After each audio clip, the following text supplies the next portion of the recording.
मध्य प्रदेश विधानसभा budget सत्र के चौथे दिन की कार्रवाई हंगामे के साथ हुई। अवैध खनन, सीधे हादसे पर चर्चा और पीड़ित परिवार के लोगों को नौकरी, चिटफंड कंपनियों के खिलाफ कार्रवाई की मांग पर सदन में हंगामा हुआ। कांग्रेस विधायकों ने कई मुद्दों पर सवाल उठाए। विधायक यशपाल सिंह सिसोदिया ने मीडिया से चर्चा करते हुए कहा कि मंदसौर, नीमच जिले में ट्रांसपोर्टर व्यवसायी द्वारा गेहूं उपार्जन खाद्य की सोसाइटी तक पहुँचाने में हेराफेरी सामने आई है। वहीं सहकारिता मंत्री अरविंद सिंह भदौरिया ने कहा कि ठेकेदार और चौकीदार ने मिलकर खाद्य के परिवहन की हेराफेरी की थी।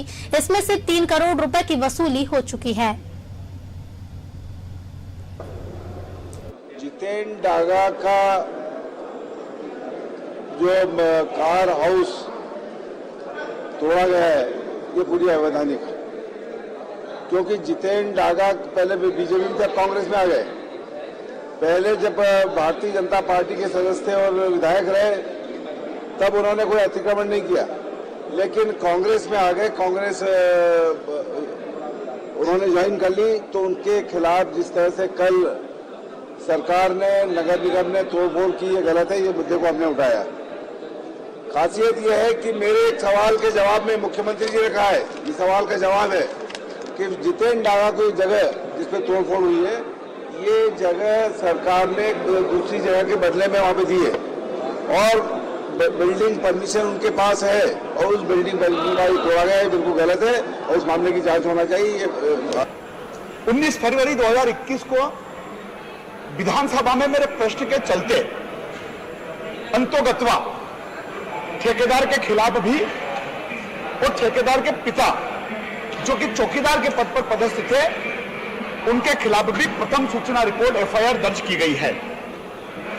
जो खाद जिसमें यूरिया, DAP, NPK 12-32-16 और MOP ये किसानों तक पहुंचना था, लेकिन बीच में ही हेराफेरी हो गई, ये खाद घोटाला हो गया और परिवहन ठेकेदार जिसके बारे में यह बताया जा रहा है कि उसका कोई अनुबंध भी नहीं है और उसको कोई वर्क ऑर्डर भी जारी नहीं हुआ था, बावजूद उसने रतलाम और नीमच की रेक पॉइंट से खाद को उठा करके और गंतव्य स्थान पर पहुंचाने की बजाय, यह घटना तो तब उजागर हुई जब बिल लगे।